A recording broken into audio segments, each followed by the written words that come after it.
नमस्कार, मैं हूं सत्यपाल और आप देख रहे हैं CWB हिंदी न्यूज। शक संवत 1945 विक्रम संवत 2080 आज माघ मास के शुक्ल पक्ष की त्रयोदशी तिथि और दिन गुरुवार है। तदनुसार अंग्रेजी तारीख 22 फरवरी सन 2024। सबसे पहले आज के मुख्य समाचार। हिंसक हुआ किसान आंदोलन, टकराव में 12 पुलिसकर्मी तो वहीं 58 किसान घायल हुए, एक की मौत, 2 दिन दिल्ली कूच टला। जिला न्यायालय फतेहाबाद में आई चौकीदार और स्वीपर के पदों पर भर्ती, इंटरव्यू से होगा सिलेक्शन। पीपीएफ को लेकर बड़ी अपडेट, इस दिन किया जा सकता है ब्याज दरों में इजाफा, बताएंगे पूरी अपडेट। किसान आंदोलन अपडेट, पुलिस कम न किसान, बॉर्डर पर युद्ध जैसे हालात बने, दाता सिंह वाला बॉर्डर पर दिन भर का हाल। सदन में फिर गूंजा एचपीएससी भर्ती फर्जीवाड़ा, व्हाट्सएप चैट की सीडी पर मनोहर व हुड्डा सरकार में तीखी बहस। किले में तब्दील, टेकरी सिंगू बॉर्डर, सीमेंट की बैरिकेडिंग व कटीली तार, 10,000 जवान तैनात, 30,000 आंसू गैस के गोले भी तैयार। केंद्रीय कैबिनेट का किसानों के लिए फैसला, गन्ना खरीद मूल्य 25 रुपए बढ़ाकर 340 रुपए प्रति क्विंटल किया गया, वहीं पशु बीमा को मिलेगा बढ़ावा। सरकारी नौकरी अपडेट, केंद्रीय विद्यालय नई दिल्ली में टीचर्स की निकली भर्ती, एज लिमिट 35 साल, इंटरव्यू से होगा सिलेक्शन। रेडियो की आवाज के जादूगर रहे अमीन सयानी नहीं रहे, 91 साल की उम्र में आया हार्ट अटैक, 42 साल तक सुपरहिट शो गीतमाला को होस्ट किया, पीएम मोदी ने अमीन सयानी के निधन पर शोक जताया। और पाकिस्तान में नवाज बिलावल की गठबंधन सरकार होगी, शाहबाज पीएम तो आसिफ अली जरदारी राष्ट्रपति बनेंगे। और अब खबरें विस्तार से। हरियाणा में बुधवार सुबह के समय एक बार फिर से मौसम में बदलाव आया। क्षेत्र में सुबह हल्का कोहरा छाया रहा। इसके साथ ही अधिकतम व न्यूनतम तापमान में बदलाव आया है। बता दें कि पिछले कई दिन से लगातार तापमान बढ़ने से लोगों को ठंड से राहत मिली थी। हरियाणा के रेवाड़ी जिले में बारिश के बाद धुंध लौट आई। बुधवार सुबह से ही सड़कों पर कोहरा दिखाई दिया, तो साथ ही पहाड़ी इलाकों में बर्फबारी होने से ठंडी हवाएं भी चली, जिसकी वजह से मौसम में फिर से ठंडक घुल गई है। दिन और रात के तापमान में बदलाव भी देखने को मिलेगा। मौसम विशेषज्ञ डॉक्टर चंद्रमोहन ने बताया कि वर्तमान परिदृश्य में एक पश्चिमी विक्षोभ सक्रिय होने से संपूर्ण इलाके में मौसम में लगातार बदलाव देखने को मिल रहा है। डिस्ट्रिक्ट एंड सेशन जज फतेहाबाद में चौकीदार व स्वीपर के पदों पर भर्ती के लिए आवेदन मांगे गए हैं। पुरुष या महिला जो भी उम्मीदवार इच्छुक है वह अपने आवेदन भारतीय डाक के माध्यम से भेज सकता है। आवेदन करने की अंतिम तिथि 4 मार्च 2024 है। इंटरव्यू की तिथि 14 मार्च से 22 मार्च 2024 है। इंटरव्यू का स्थान व समय की बात करें तो जिला न्यायालय फतेहाबाद दोपहर 1:30 बजे का रहेगा। चौकीदार के पदों के लिए उम्मीदवार का 8वीं पास होना जरूरी है व आवेदक को हिंदी या पंजाबी का ज्ञान होना चाहिए। किसी भी वर्ग के उम्मीदवारों को कोई भी आवेदन शुल्क नहीं देना होगा। आयु सीमा 18 वर्ष से लेकर 42 वर्ष के बीच होनी चाहिए। हरियाणा कर्मचारी चयन आयोग यानी HSSC की तरफ से लगातार विभिन्न ग्रुपों की परीक्षा आयोजित की जा रही है। इसी के चलते 18 फरवरी 2024 को जेईई की परीक्षा का आयोजन किया गया था। फिलहाल आयोग की तरफ से इस परीक्षा के आंसर की जारी कर दी गई है। सभी उम्मीदवार हरियाणा कर्मचारी चयन आयोग की आधिकारिक वेबसाइट hssc.gov.in के जरिए आंसर की चेक कर सकते हैं। अगर अभ्यर्थियों को किसी भी सवाल या फिर जवाब पर आपत्ति है तो वह 22 फरवरी से 24 फरवरी की शाम 5 बजे तक ऑनलाइन ऑब्जेक्शन दर्ज करा सकते हैं। किसान आंदोलन ने दाता सिंह वाला बॉर्डर पर जो रुख लिया है वह किसी युद्ध से कम नजर नहीं आ रहा है। पुलिस और किसान एक दूसरे को पराजित करने में कोई कसर नहीं छोड़ रहे हैं। दाता सिंह वाला बॉर्डर पर हालात काफी चिंताजनक है। पुलिस किसानों के वाहनों को अपना शिकार बना रही है तो किसान भी पुलिस पर पराली जलाकर फेंक रहे हैं। ऐसा लग रहा है मानो वो एक दूसरे को अधिक से अधिक नुकसान पहुँचाने का दंगल हो। इस आंदोलन का परिणाम जो भी हो, फिलहाल ये काफी खतरनाक हो चुका है। लगातार सरकार से बातचीत होने से लग रहा था कि किसानों और सरकार के बीच एक समझौता हो जाएगा, लेकिन बात सिरे नहीं चढ़ी। इसका परिणाम यह हुआ कि एक नौजवान को अपनी जान की कीमत चुकानी पड़ी, तो वहीं 50 के आसपास किसान घायल हो गए। काफी पुलिस कर्मचारियों को भी चोट आई है। इसके अलावा आसपास के खेतों में खड़ी फसल भी खराब हो गई है। किसानों के काफी वाहन टूटे नजर आ रहे हैं। कांग्रेस गुरुवार यानी आज हरियाणा के मनोहर सरकार के खिलाफ अविश्वास प्रस्ताव लाएगी। इसके जवाब में मुख्यमंत्री मनोहर लाल खट्टर सदन में विश्वास मत साबित करेंगे। विश्वास मत को लेकर भाजपा जजपा ने व्हिप जारी करके सभी विधायकों को सदन में हाजिर रहने का निर्देश जारी किया है। आंकड़े की बात करें तो सरकार के पास बहुमत साबित करने के लिए विधायकों की पर्याप्त संख्या है। बावजूद इसके कांग्रेस की ओर से दूसरी बार यह प्रस्ताव लाया जा रहा है, जो गिरना लगभग तय माना जा रहा है। संख्या बल की बात करें तो हरियाणा विधानसभा में कुल 90 विधायक है। बहुमत साबित करने के लिए 46 विधायकों की आवश्यकता पड़ती है। ऐसे में भाजपा के पास 41, गठबंधन में शामिल जननायक जनता पार्टी के 10 विधायक हैं। इसके अलावा 7 निर्दलीय विधायकों ने भी सरकार को समर्थन दे रखा है। कांग्रेस के पास 30 विधायक हैं और इनके अलावा हलोपा और इनेलो का एक विधायक है। सदन में विश्वास और अविश्वास की लड़ाई के दौरान जबरदस्त हंगामा होने के आसार हैं। न्यूनतम समर्थन मूल्य यानी एमएसपी पर कानूनी गारंटी की मांग को लेकर 8 दिनों से संभू और दाता सिंह वाला बॉर्डर पर डटे किसानों ने बुधवार सुबह दिल्ली कूच का प्रयास किया। जवाब में हरियाणा पुलिस और अर्धसैनिक बलों ने आंसू गैस की गोलियां बरसाई और रबड़ की गोलियां भी चलाई। दाता सिंह वाला बॉर्डर पर 2 किसान गोली लगने से जख्मी हो गए। टकराव में 52 किसान और वहीं 12 पुलिसकर्मी जख्मी हुए हैं। दूसरी तरफ केंद्रीय कृषि मंत्री अर्जुन मुंडा ने किसानों को फिर से एक बार बातचीत का न्योता दिया है। केंद्र के प्रस्ताव पर किसान नेताओं ने 2 दिन के लिए दिल्ली कूच टाल दिया है। किसान नेता श्रवण सिंह पंधेर ने कहा है कि शुक्रवार शाम को आगे की रणनीति का ऐलान करेंगे।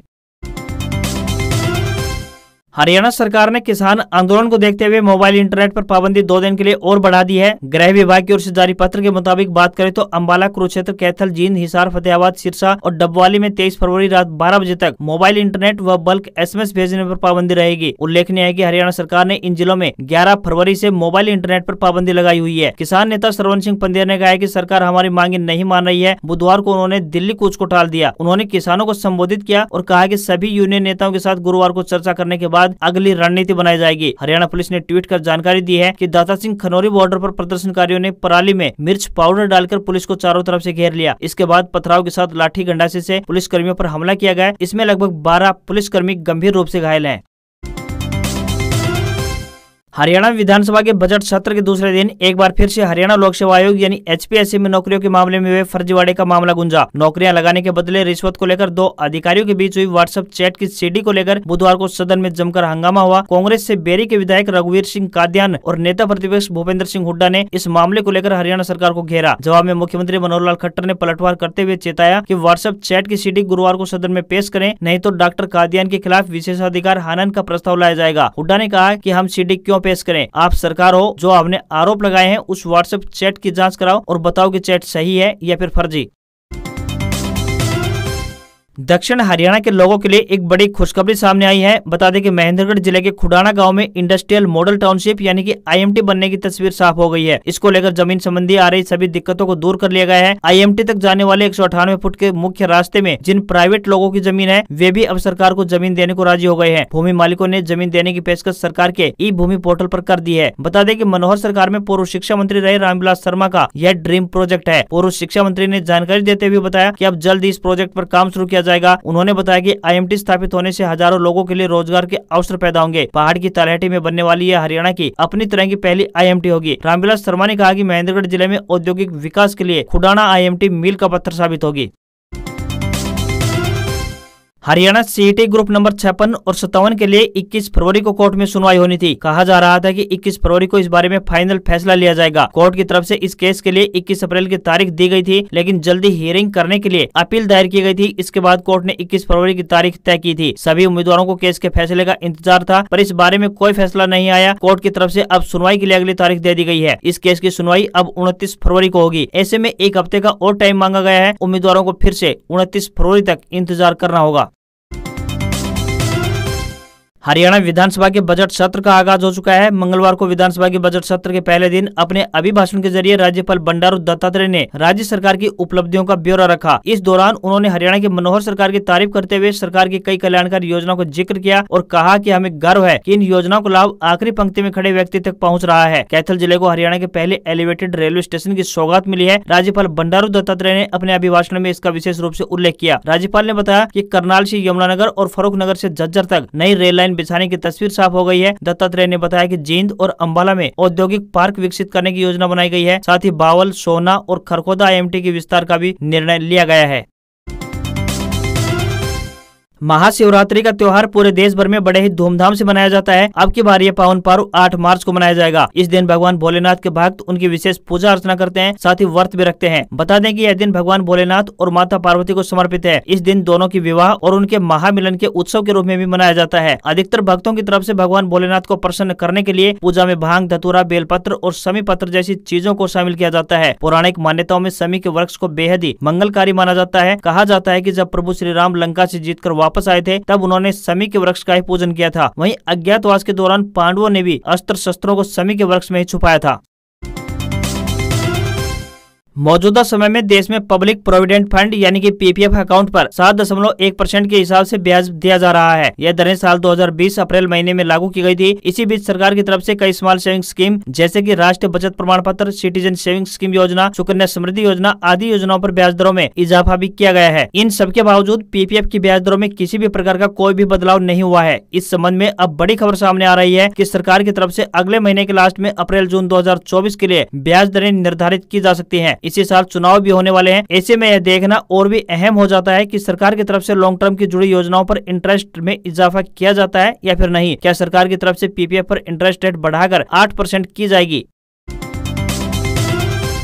केंद्रीय कैबिनेट की मीटिंग में बुधवार यानी 21 फरवरी को बड़ा फैसला लिया गया है, जिसके अंतर्गत गन्ना खरीद की कीमत यानी एफआरपी में करीब 8% का इजाफा हुआ है। अभी गन्ने की खरीद की बात करें तो कीमत 315 रुपए प्रति क्विंटल है, जो कि अब 340 रुपए प्रति क्विंटल हो जाएगी। कुल मिलाकर 25 रुपए का इजाफा किया गया है। केंद्रीय मंत्री अनुराग ठाकुर ने कहा कि किसानों को बढ़ी हुई कीमत का लाभ आगामी गन्ना सीजन 1 अक्टूबर 2024 से 30 सितंबर 2025 की अवधि से मिलेगा। उन्होंने बताया कि चारे की उपलब्धता को बढ़ाने के लिए बंजर भूमि को चारे का प्रोडक्शन बढ़ाने में काम लाया जाएगा, जिसके लिए सब्सिडी दी जाएगी। सभी प्रकार के पशुधन का इंश्योरेंस करने का लाभ भी मिलेगा। सब में एक समान प्रीमियम देना होगा। पहले 20 से 50% प्रीमियम देना पड़ता था, लेकिन अब 15% देना होगा। वहीं घोड़े, ऊंट, गधा, खच्चर की संख्या घट रही है और देशी नस्ल की प्रजातियां खत्म होने के कगार पर हैं। इसलिए पशुधन को बचाने के लिए नेशनल लाइव स्टॉक एक्सचेंज चलाया जा रहा है।